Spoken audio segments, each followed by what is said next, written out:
कइले घाटाना बा महतो जी के लइका कइले घाटाना बा चुमा लेके भाग गइल पटना बा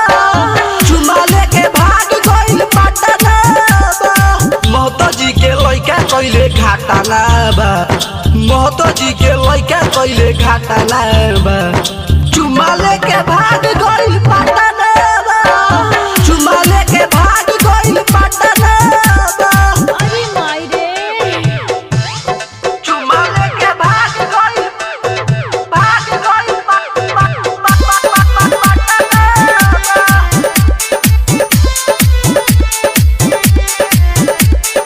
म्यूजिक डायरेक्टर शुभम सुमेर 4 साल से दिलवा लगा के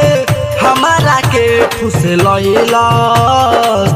कल की रात में चुमा लेके पटना चली गइलस पटना चली गइलस 4 साल से दिलवा लगा के हमारा के फुसलैला कल की रात में चुमा लेके पटना चली गइलस महतो जी के लइका कइले घाटाना बा महतो जी के लइका कइले घाटाना बा चुमा लेके भाग गइल पटना बा चुमा लेके भाग गइल पटना बा महतो जी के लइका कइले घाटाना बा चुमा लेके भाग गइल पटना बा चुमा लेके भाग गइल पटना बा अरे माई रे चुमा लेके भाग गइल